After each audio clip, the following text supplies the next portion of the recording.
Have you ever tried to fill the last 10 minutes with something fun and somehow it made the last 10 minutes feel harder?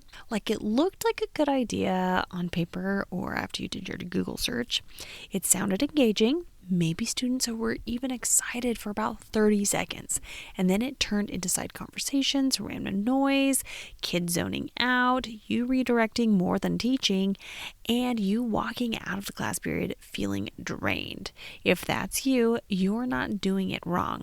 A lot of filler activities backfire for one very specific reason that nobody says out loud. They didn't involve the whole class. They involve one or two students at a time while everyone else watches. And a room full of teenagers who are watching is a room full of teenagers who are about to drift. So today I want to name why this happens and what to watch for so you can stop picking activities that accidentally create dead air. Welcome to the Secondary Teacher Podcast, the podcast for middle and high school teachers juggling multiple preps to get the strategies to reduce overwhelm so that you don't have to choose between being an effective teacher and prioritizing important relationships. I'm your host, Khristen Massic, a 10-year high school engineering teacher, former middle school assistant principal, and teacher coach. Every week, we will discuss strategies, systems, and time-saving tips to help you not only survive but thrive as a multiple prep teacher. So an example that I've tried myself and I've seen a lot of other secondary teachers use is a review game called Trash Ball. Now, the way that I played it in my classroom may have not been the real correct way, but I was having students answer questions, and if they could answer correctly, then they got to shoot a wadded up piece of paper into my empty trash can for some sort of reward. Maybe it was candy or points towards like extra credit or just points in general. I tried this once, and I know several teachers who swear by it as their go-to for review or filler at the end of class, but I could never figure out how anyone was engaged beyond me and the one student answering questions. The problem is, for that one student, it's engaging, but for everyone else, they're waiting. They're watching. And if you have 25 to 35 students, the pacing becomes this long stretch where most students have nothing to do except hope they get picked next. There was another similar review game I saw that involved students throwing a ball across a room when a question was being asked. The idea was to keep the energy up, but very rarely were students ever paying attention because they were either waiting for their turn or already checked out.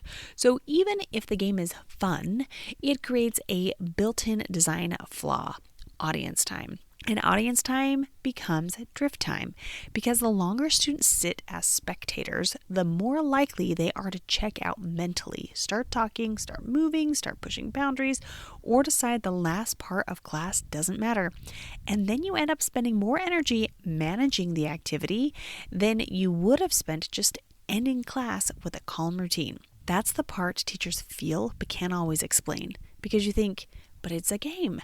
They should love it. They might love it if they're the one playing, but most of your class isn't playing. They're waiting. Now, if you've been listening to the last couple episodes 323 and 324, this is part of the same series on how to handle the end of class without it turning into chaos. And today we're talking specifically about why some activities that seem like they should work actually make things harder. Okay, so here's a simple question you can ask yourself before you run any end of class activity. How many students are actively participating at the same time?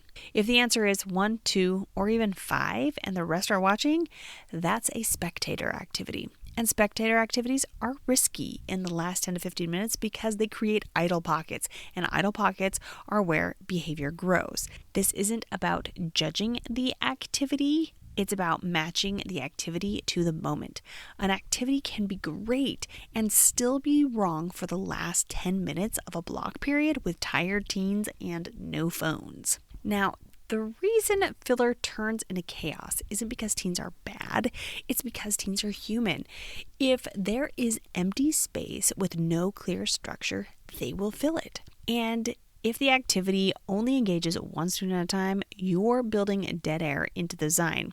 Here are some of those dead air signals.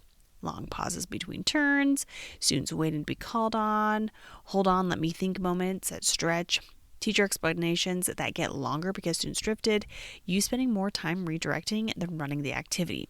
If you've been wondering why the last few minutes spiral, a lot of the time it's not your management. It's that the activity created dead air, crickets, and in that silence, students check out. So here's the quick test I want you to remember. If it's not all play, it's not a last 10-minute activity. All play means everyone participates at once, or participation rotates so fast, no one has time to drift.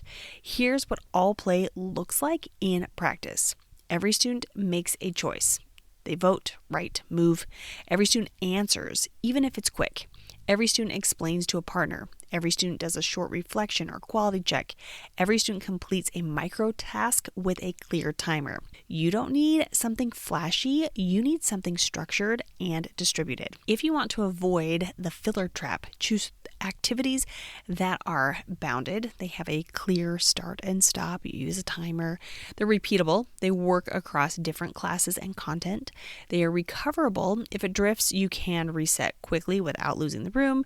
And that's how you keep your classroom steady without creating more work for yourself later. If you've been blaming yourself because fun activities don't work in your room, I want you to hear this. It's not that you're bad at engagement. It's that some activities are designed like a show. One performer, everyone else watching. And that doesn't work for teens at the end of class when their attention is already thin. You're not failing. You're learning how to choose routines that match the reality of your classroom. And when you choose all play routines, you'll notice something immediately. The end of class feels calmer, transitions feel smoother, and you don't walk into your next period or your planning period already exhausted. So here's your next step. This week, before you run any filler activity, ask, does this involve the whole class or does it make most kids spectators? If it's spectator heavy, save it for a different moment.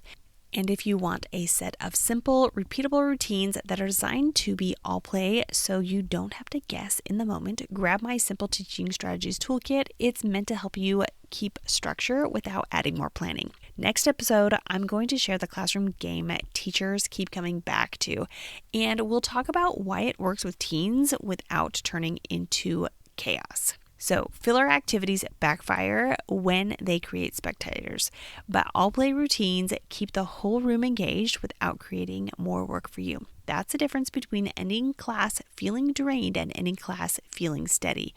Until next week, take care of yourself and keep choosing routines that work for your reality. If today's episode was helpful to you, it could be for others. So make sure you share it with your colleagues and tag me on Instagram at Khristen Massic, KHRSTNMASSIC. Until next week.